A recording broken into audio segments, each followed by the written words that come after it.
एक ऐसा जिगरी दोस्त जिसने अपने ही दोस्त को इतनी बेरहमी से कत्ल किया कि लाश को टुकड़ों में तब्दील करके भारी भरकम जिस्म को कंकाल बना डाला। पुलिस के सुस्त रवैये की वजह से कई दिन से कातिल दोस्त खुलेआम घूम रहा था। आखिरकार एसपी की सख्त हिदायत के बाद हरकत में आई पुलिस ने मोबाइल सर्विलांस के जरिए कातिल दोस्त को आला कत्ल सहित जंगलों से लाश भी बरामद कर ली। आपको बता दें 26 जुलाई की शाम को तकरीबन 6:40 पर आसिफ के पास किसी का फोन आया। फोन रिसीव के बाद आसिफ घर वालों को बिना बताए घर से चला गया। फिर घर वापस नहीं आया, बल्कि उसका भारी भरकम शरीर कंकाल में तब्दील होकर 9 दिन के बाद परिवार वालों को मिला तो परिवार वालों पर गमों का पहाड़ टूट पड़ा। दरअसल ये कत्ल की पूरी दास्तां है बिजनौर के गंगोड़ा शेख गांव की, जहां पर आसिफ व अयान नाम के युवक आपस में गहरे दोस्त थे। दोस्ती दुश्मन में कब बदल गई ये अंदाजा शायद आसिफ व उसके परिवार को भी नहीं था। 26 जुलाई की शाम से आसिफ की मां अपने लाल की तलाश में रात भर जागती रही, फोन करती रही, आसपास तलाशती रही, लेकिन आसिफ का कहीं पता नहीं चला तो परिजनों को चिंता सताने लगी। आसिफ के परिजनों ने 27 जुलाई की सुबह कोतवाली देहात थाने में अपने गुमशुदा बेटे की लिखित में तहरीर दी, लेकिन नकारा सुस्त पुलिस ने आसिफ को तलाशना में जरा भी दिलचस्पी नहीं दिखाई, बल्कि शक के आधार पर आसिफ दोस्त अयान को पुलिस ने थाने में ले जाकर पूछताछ के बाद कुछ घंटे बाद ही छोड़ दिया था। आसिफ का परिवार रोजाना थाने के चक्कर काटते रहे, लेकिन बेरहम पुलिस का जरा भी दिल नहीं पसीजा। आखिरकार पुलिस आसिफ के परिजन तेज तर्रार एसपी से मिले, पूरा घटनाक्रम बताया तो एसपी ने नाराजगी जताते हुए कोतवाल को जमकर लताड़ लगाई। एसपी की नाराजगी के बाद पुलिस हरकत में आई। 9 दिन के बाद यानी सुबह अचानक अयान नाम के आरोपी दोस्त से जब पुलिस ने सख्ती से पूछताछ की तो उसने पुलिस के सामने कत्ल के सारे राज उगल दिए।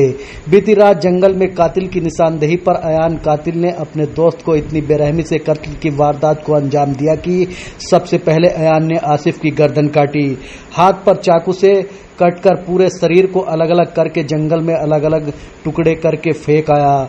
पुलिस ने आला कत्ल सहित अवैध हथियार के साथ आरोपी अयान को गिरफ्तार कर लिया है।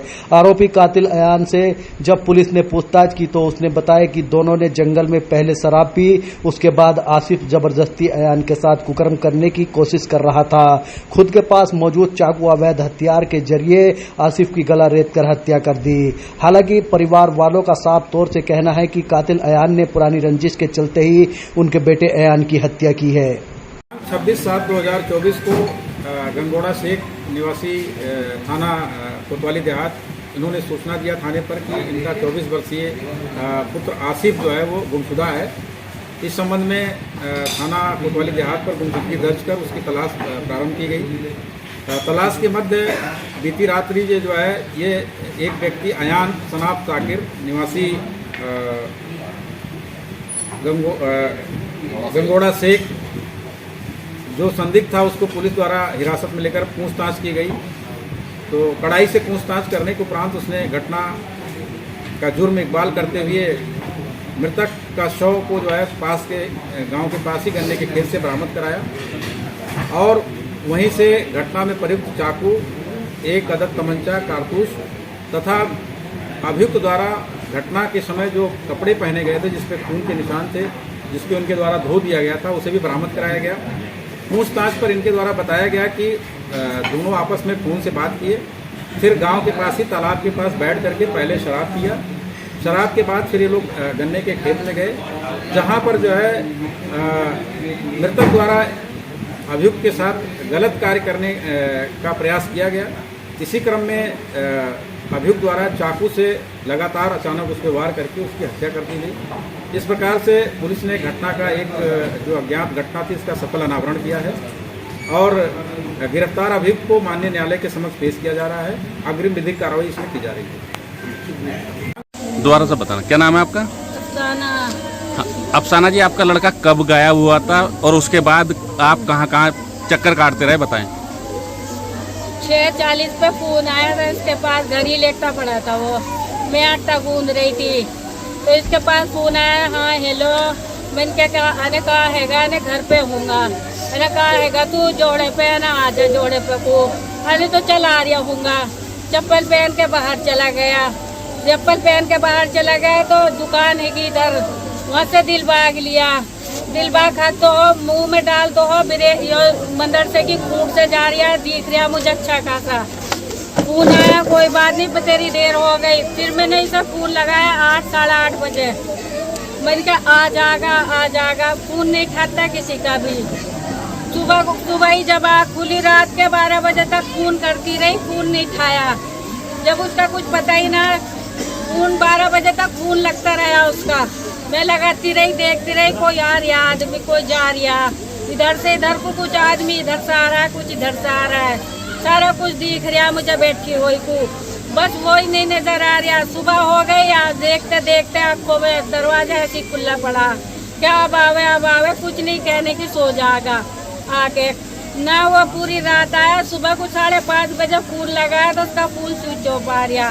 सुबह ही जब 6 बजे उठ के जोड़े की तरफ चली गई, पहले घर आई, हाँ गाड़ी देखी कि गाड़ी है खड़ी, जोड़े की तरफ चली गई तो कुछ बच्चों ने कहा कि वो यहाँ था, कि मैंने यहाँ देखा, कि कहाँ है, कि कुछ नहीं बताया। फिर सारा दिन हो गया, फिर दोबारा आई, यहाँ देखा, यहाँ पूछती पाछती छत पे गई कि कहीं यहाँ सो रहा है। जब कुछ नहीं पता पड़ा फिर जोड़े पे चली गई, फिर पूछताछ करी कि तुमने आसिफ को देखा है कि कहीं, कि किसी ने नहीं बताया कुछ भी, क्या नहीं यहाँ आता, रात यहाँ आता, यहाँ वहाँ था, कुछ नहीं।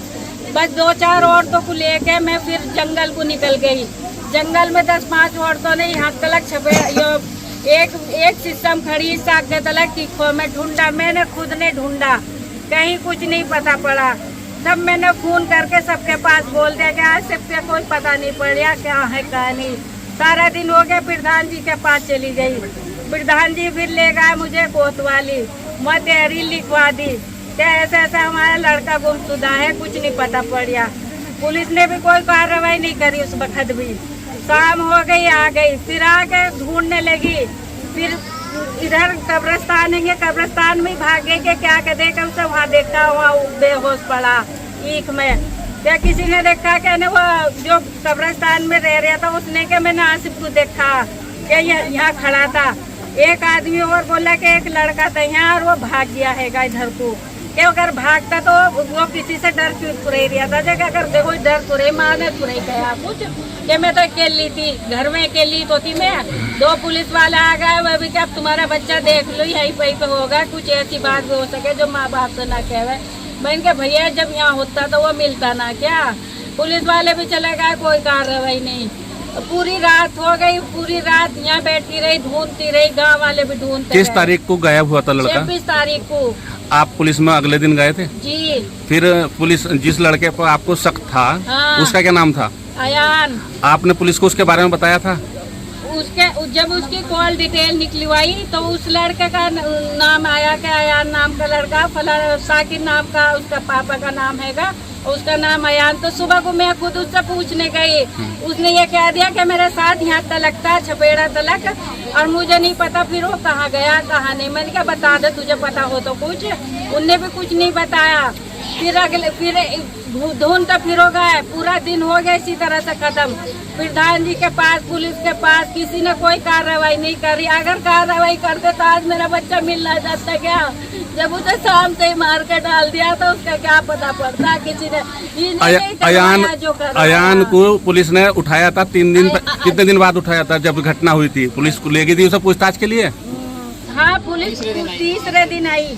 हाँ, फिर 1 घंटे के लिए लेके गई, उसके बाद हाथों हाथी 1-1.5 घंटे में पता पड़ा कि वो घर आ गया अपने।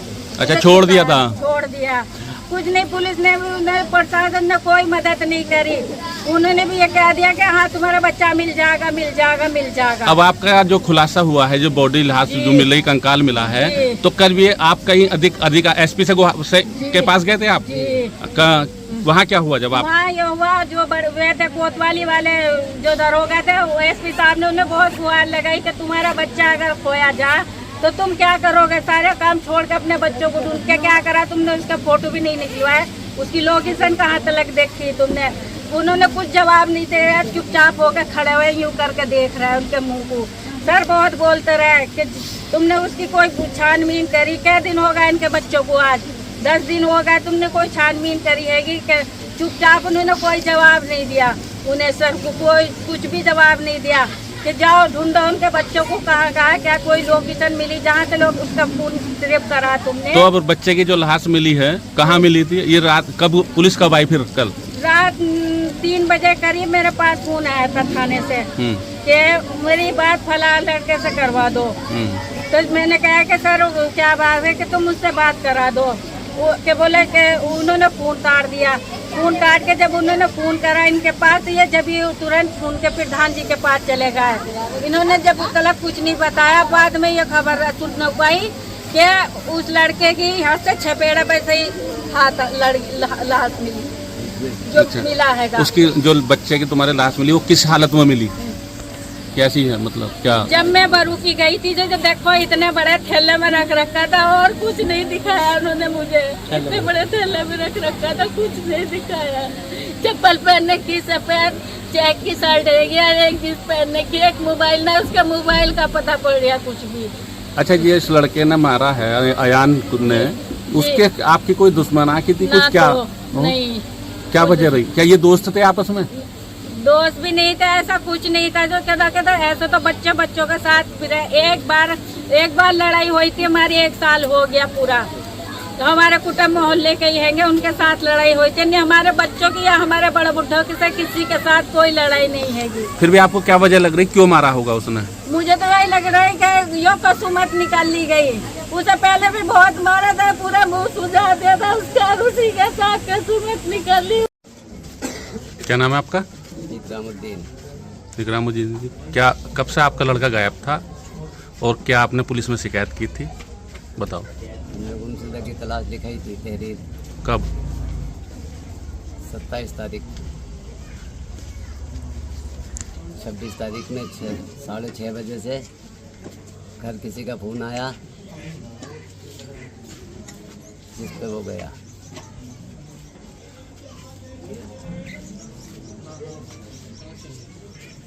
बताओ फिर बस वो यहीं तक आते हुए देखा हमने। उसके बाद हमने कुछ पता नहीं पड़ा उसका, वो किधर गया कहाँ गया। पता पड़ा कि जोड़े पे गया है। अच्छा, फिर क्या हुआ?